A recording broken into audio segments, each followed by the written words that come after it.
Essa ideia de que, sim, só existe um ser supremo, uma causa, né? Uma única causa para toda manifestação, mas que ela se expande em diversas formas, que é um termo que a Acharyadeva usa, eu não sei se Srila Prabhupada chegou a usar, a Acharyadeva eu já vi utilizar esse termo. Ele se aplica, esse termo? Ele é válido?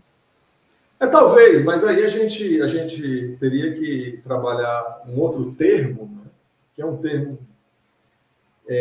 com o qual eu tenho algum tipo de problema, que é esse termo expansão. Porque, veja, o termo expansão, o conceito de expansão, ele envolve um aspecto causal e temporal. Se eu digo que A se expande, a entidade A se expande, a entidade B, eu estou falando que existe um determinado momento de tempo no qual, não é, de alguma forma, A se expandiu em B. No entanto, né, a própria Bhagavad Gita afirma, no que se refere tanto a Krishna quanto às entidades individuais, a nossa eternidade, né, que somos seres eternos.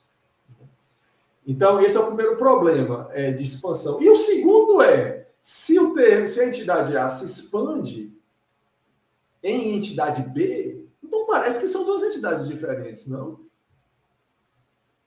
Então aí, se isso é o caso, nós não seríamos monoteístas. Se a gente tem essa ideia, né, de que você tem todos esses avatares, todas essas divindades, e você tem uma divindade original que se expande, né, que é a fonte de todas as expansões, e se a gente entende o termo expansão no sentido corriqueiro, no sentido que a gente vai encontrar no dicionário, algo assim, então a gente teria uma variedade de divindades, uma variedade de deuses, então nós não seríamos monoteístas. Nós só seríamos monoteístas, do ponto de vista estrito, se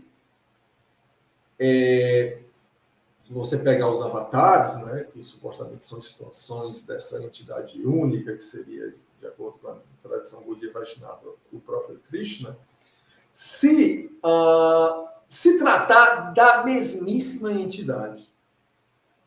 Ou seja, Krishna, ele não seria diferente de Nrsimha, por exemplo. Ele não seria diferente de Rama. Ele não seria diferente nem de Balarama, apesar do fato de eles conviverem, né, no mesmo momento histórico. Né?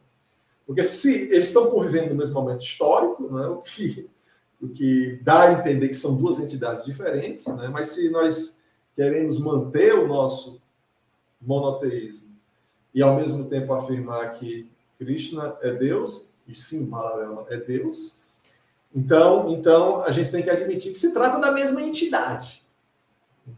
Da mesmíssima entidade, e não de duas entidades diferentes. E, mais uma vez, se isso pode ser feito ou não, se esse movimento que eu acabei de dizer, se essa afirmação pode ser feita ou não,